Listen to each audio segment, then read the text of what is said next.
So here we are with episode 11 of The Demon Girl Next Door Season 2. Last episode, summer break continues, so there was that. So here we are with the penultimate episode, and we'll just have to see.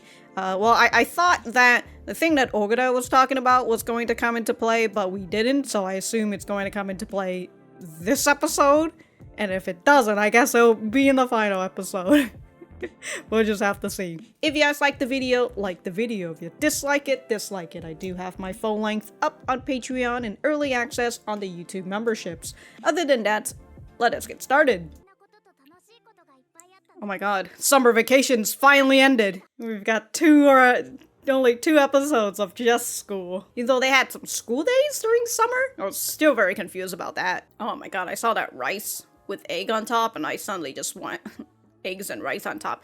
Okay, I didn't know, I didn't mention this, but I didn't know that the meat business was her family, was Anri's family business until she mentioned it last episode. So I was just like, okay, I guess that's why she got Yuko's the job.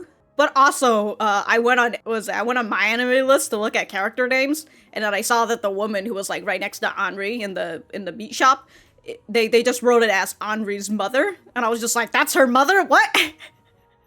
So I've been kind of confused about that. I haven't talked about it this whole time. But since Anri said it was her family business, I was just like, oh! Oh yeah.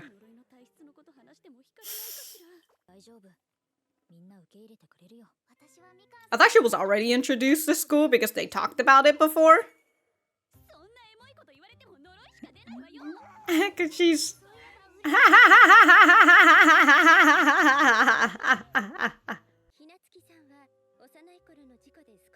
The teacher just explains it for her.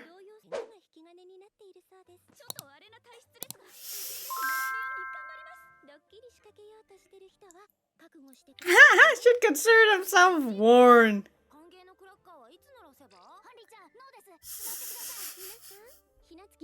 Put that away. Is this an all-girls school?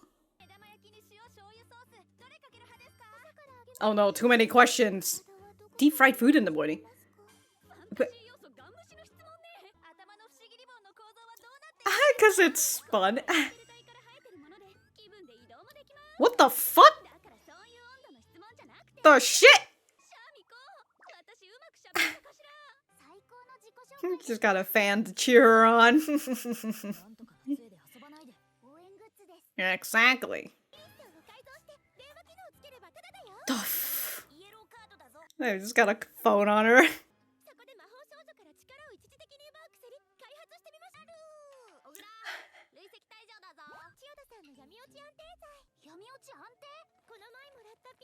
Ah, okay.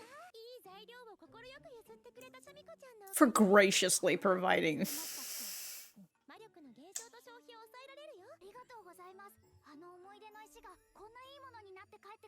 That's something even better. What do you mean a drinkable I guess it's because you're supposed to drink the entire ball. What? What?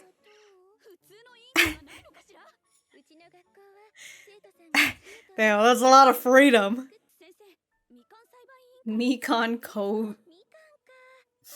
Sure, why not? It's oisy.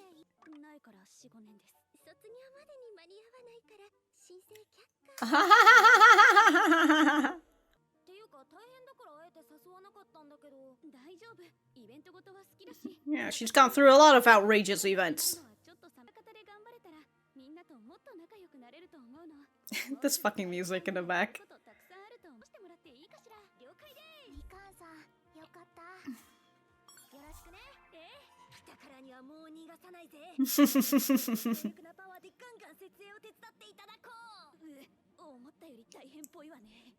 Uh-oh, Mikan. The fucking music. It's like an uplifting, coming of age music. Oh, a little flashback.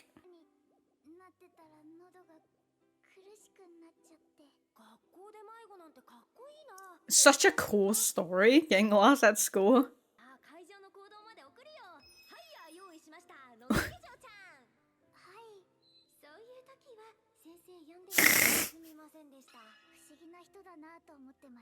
Yeah, where did she get the fucking cart? Mm-hmm. Exactly. Oh, where is Momo? Yeah, she's just... she must be in the cat committee. Committee duties! Get surrounded by cats!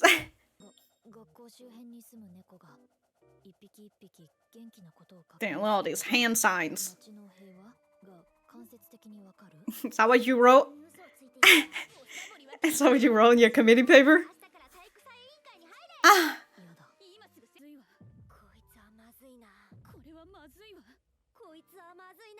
What's going on? Why not? What's happening? What, everybody's just too lazy?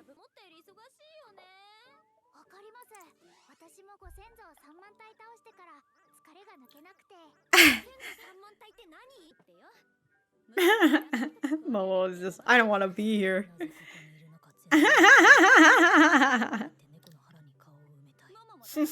That's code for I'm having fun too. Now look at these people hanging out with one another.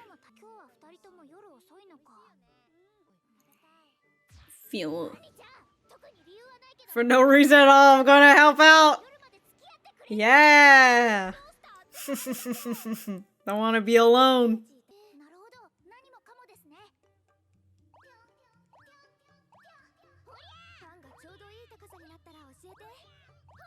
Well, I don't know. I think she's rather short, so I don't know if...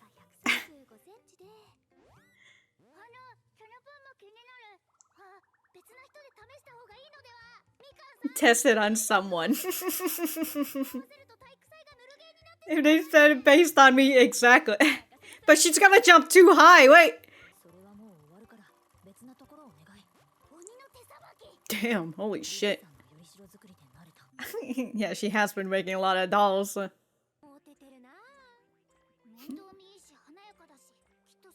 What are you, a jealous wife? What's...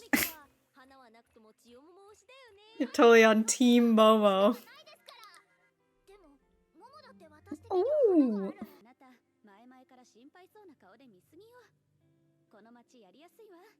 This town is easy to live in. Because they're all very strange. That's why they're so accepting of one another.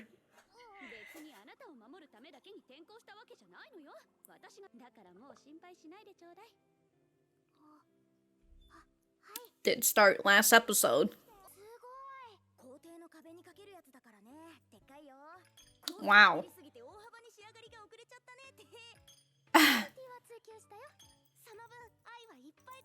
That's why we're so late.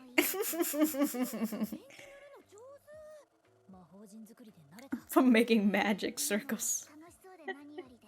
Holy shit, you see how fast that was making? Oh my god. I'm surprised she isn't just fucking tossing paint all over the place.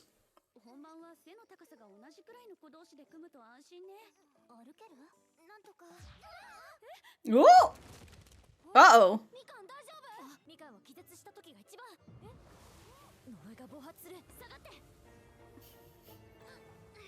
Damn, dude. Mikan just knocked herself out. Well, she didn't knock herself out, but she just knocked out from just a small fall.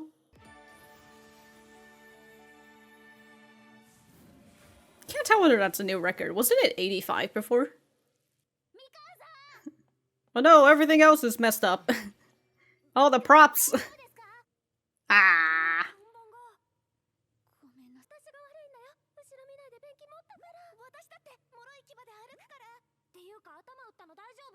Look at all these people caring about you instead of blaming you for your curse.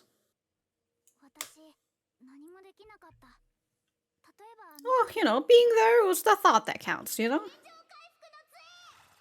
If only you had that power. No, in your dreamscape.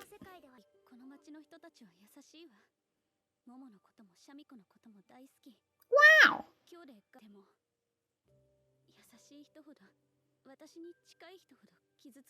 Mikan, it's been one day!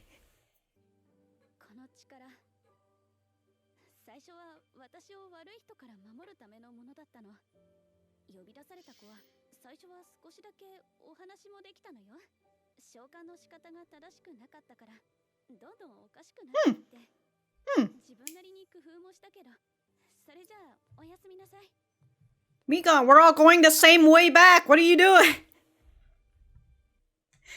What, fucking Momo and Yuko have to just stand there for the next 15 minutes? No, whenever she gets in trouble.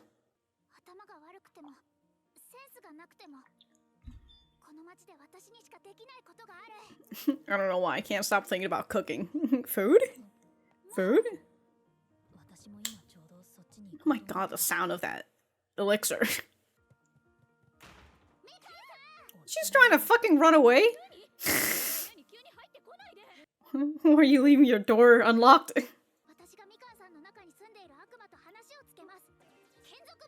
My vassal's coming with me. Ooh, they're actually gonna talk with her. The demon, sorry.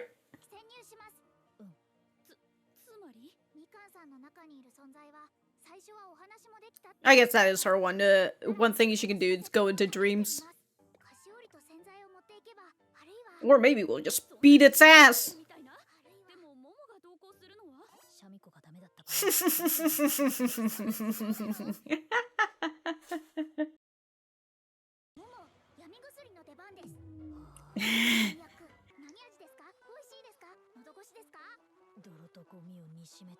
Garbage and muck. Aren't you supposed to crush that?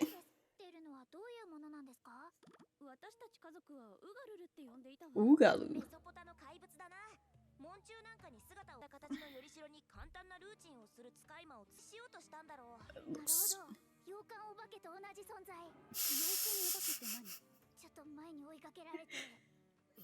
Trauma. Oh damn, she just wow.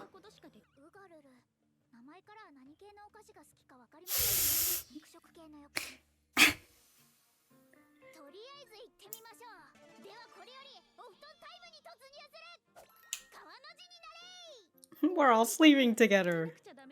Yes! Oh my gosh. No, I think she's... Did she always have a sword? I think that was... took her wand or something. I can't remember. That was like the quick version. It's all murky though. Where'd you go? Okay,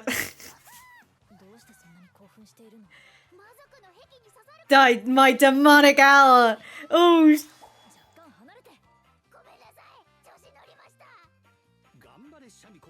Okay, yeah, it's not. Yeah, it's not some. Okay. So the finale is going to go and talk with the demon, and I'm just gonna be like, oh, the demon is it's a woman. Of course it is. I said that the first, in the beginning of season 2, that the opening and ending is kind of for me. It's kind of getting to me. Also, I said JC Staff might have been the one who did Yuraba. No, it's Bandai Namco. I don't even know Bandai did preview. Anyways, I didn't even know that Bandai Namco did anime. I thought they just did games. Anyways, I'm gonna go write my notes and we will be right back to the center. Do you prefer your fried eggs with salt, soy sauce, or something else on top? You know, I'm fine with salt or soy sauce, not both, since, you know, soy sauce is salty. I think some eat it with mayonnaise too, huh? Are you the type who eat deep fried foods in the morning? Okay, so I did read that right. Why? And then this, where do you start washing your body in the bath? The fuck? Yeah, that question's a little bit too close to sexual harassment. I wasn't expecting questions that ignore the fantasy factor. The fantasy factor of her being a magical girl. It's honestly okay if you add more details about my condition and stuff. Okay. For everyone to be fully aware, how exactly does that strange ribbon on your head work? It's something that grew out of my ether body, and I can move it around depending on my mood. Huh.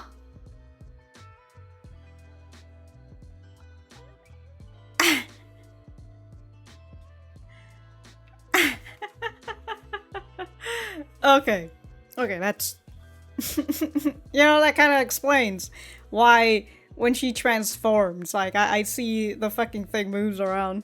I think that's what it is, right? Unless I'm fucking misremembering everything. Mikan is over here like, you probably should leave us magical girls out of the competition, but like, there's only 2 magical girls? If there were 3, I'd be like, okay, that's fair. But if there's 2 magical girls, and you put them on the opposite team, it will still balance itself out.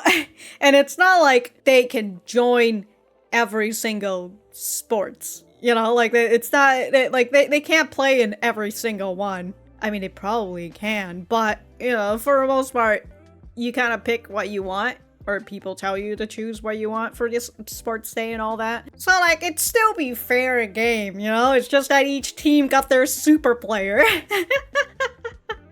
It's like that fucking baseball game that I used to play, it's from, Gameville. I think that's what they're called. Although I always see it as Game Evil, but it's, from the company Gameville. They make, like, this baseball game. And it's fun. I haven't played in a long time, and like I hear it's not really that's gonna. Anyways, whatever. It's a mobile game. It's a baseball game, and you get like a superstar player that's like basically some sort of fucking fantasy character, and they just fucking knock the ball out of the park, and it is fun. It'll be just like that, Each team get their own magical girls. Hell yeah, dude. Why don't I just develop an elixir that temporarily drains the power from Magical Girl? And Lilith's just over like, yeah! Only kidding, the real reason I came was to give you this. It's a dark side stabilizer potion for Momo. Thought it was going to be something for Yuko, but it's for Momo instead. So dark side stabilizer. This is what I made using the pink gem. All thanks to Shamiko for graciously providing me. This will stop the reduction and excess discharge of your magic power when going to the dark side. Okay. Be sure to drink it when you have trouble. Thank you, I've never dreamed that precious gem would come back to me as something even better. to allow Momo to be in the dark side, but like not expense her magic as much. Hell yeah, dude. Drinkable size. We both know that gem was just a stone. What else did you put in it? Make sure you crunch it up when you take it. Oh, she says it tastes like garbage and mud. Ugh. We would love to have you part of the Anatomical Model Polishing Committee. Anatomical Model Polishing Committee. The Malabar Spinach Cultivation Committee. Could use another pair of hands. Malabar Spinach Cultivation. Would you consider joining the Zombie Manual Creation Committee? You know what? Anything zombie related? I would consider. A survival manual though. Hell yeah, dude. Okay, so would it be okay if I started a Mikan cultivation? Since there's a Malabar Spinach Cultivation Committee. They're quite tasty. In season. How long would it take for the fruit to grow? About 4 to 5 years from a seedling. They wouldn't be done before you graduate, so I'm afraid your application is rejected. I guess with spinach, it doesn't take that long. Damn. Suck to suck! I want to be a citrus fruit that blends in with the class. Okay. The people of this town are really kind. You and Momo are the 2 people I'm especially fond of, and today I grew to like everybody that I met at school. But it's the people who are kind who get closest to me that end up getting hurt the most. Wow, who would have thunk? Mikan, it's been 1 day, Mikan! 1 day is all I need.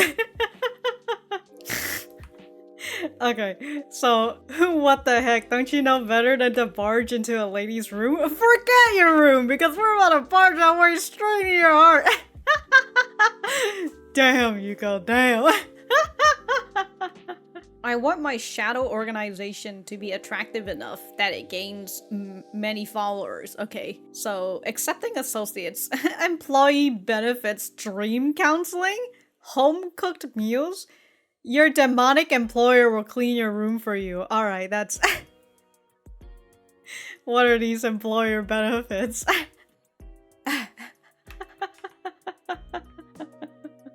Hey, don't go to the extreme, says Mikan, and then Mikan's here's like, you guys are already doing it. She's out here chugging boiled garbage and mud, what the fuck? Alright, so that was episode 11 of The Demon Girl Next Door Season 2. Let me know what you guys think about it in the comments down below. You know that I always like talking to you guys. For me, I thought that this was a pretty good episode. We're not in summer vacation anymore. Woo! Fun times. We're back at school. Wow, it feels like it's been forever.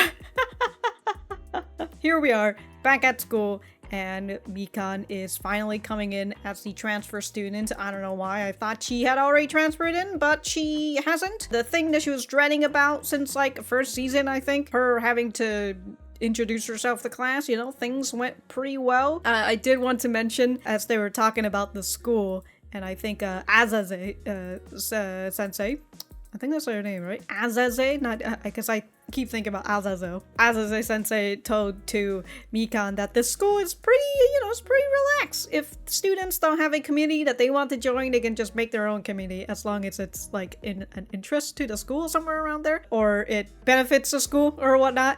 So I thought that's pretty funny that like all these people can just join and create whatever community they want. It also goes to show this town and how much it's pretty much been changed, that like and also from like the narrator talked about it in the final episode, I believe. Yeah, in the final episode of the first season, when he was describing the town and how the people here have seen some they've seen some shit, so like they're not really all that surprised or taken aback by all these magical stuff, you know, like they're like, oh, we already got a magical girl in the school, you know, another one comes and join, whatever.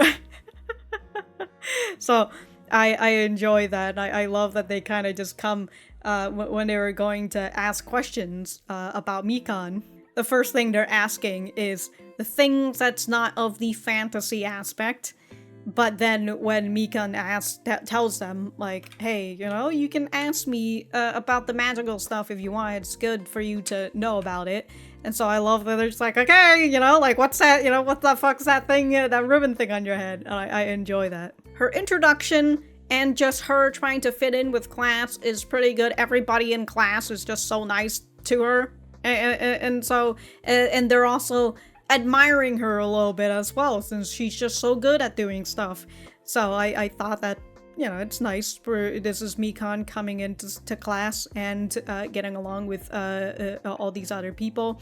And throughout the whole thing, we've got Yuko, who is worried about Mikan not fitting into class, or just if something happens to Mikan, right? She wants to be there to help her out, even if throughout this whole school day she feels like she couldn't help out at any point, right? She didn't join the sports day committee, but she helped them out because, well, she was feeling a little lonely, right? Because the thought that she had was, oh, Momo is joining the sports day committee, and if she and Mikan are helping out and they're very late to the prepping of the sports day committee, Momo has to stay home early. Has to go home late. Sorry, she would love to go home early, but she can't.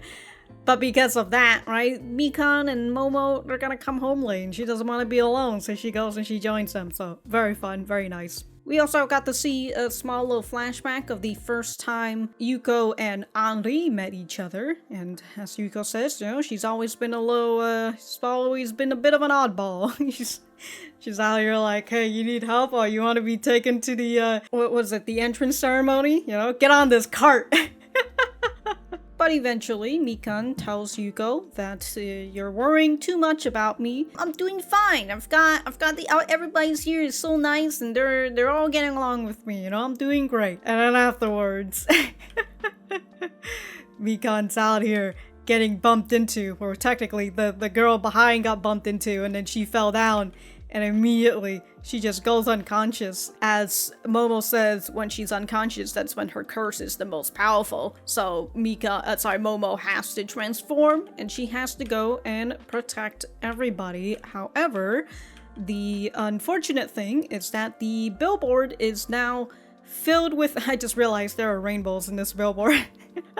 Because of course.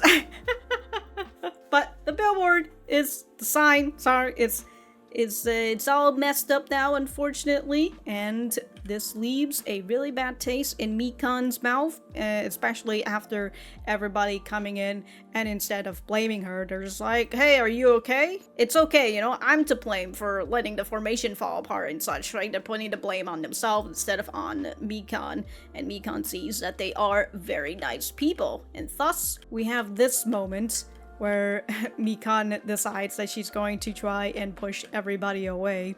As she says, the kind people who get close to her are the ones who get injured the most, because if her curse activates and if Momo isn't there to protect them, they could get severely injured. They could get sentenced to the freaking hospital. I remember that was a thing, right? I think it was her dad or her mom, whichever one, who got sent to the freaking hospital. So this makes Mikan very afraid to get close to people, because it's an understandable thing, right? She doesn't want to hurt people. As Yuko's tail droops and she wonders what she should do, right? She thinks about what Mikan said, and that Mikan said that she hopes that Yuko will save her whenever she gets into trouble. And right now, Mikan's in trouble, so she needs to help her out. And the only thing that Yuko can do is to use her succubus power and go into people's dream. And the thing that was mentioned by Mikan, which was interesting, is that when when she got her power, when like the demon was first summoned, she was able to talk to the demon before it fully launched into her heart or whatever, her core, and just decided to just chill there for the rest of its life. And the way that we kind of heard about it before is that it launches into her heart and it kind of just like eats up her power for, well, not, but it uses her power as nourishment. Now that they're kind of talking about it, and that like it used to be, well, later on after this, right after Momo and Yuko decided that they're going to come and help Mikan, or go into her dream, Momo's going to be there to help her out. Mikan mentions that the name of the demon is Ugullu, and according to the legends from the legends that Lilith remembers, it says that it would protect your home from the wicked if you carve it into your home, somewhere around there, of the picture of its appearance. You carve its appearance into the entrance. There you go. But it might not be the real thing, because, well, Mikan's dad used a fucking bootleg magical ritual, which is also a fun thing as well, because I remember when they showcased the bootleg ritual that he used, it was like this squiggly little square, you know? It's not like a perfect square, and that was something that we learned in the last episode, that if you want to, that drawing a magic circle, it's like drafting. You gotta draw a perfect circle. Everything's gotta be perfect.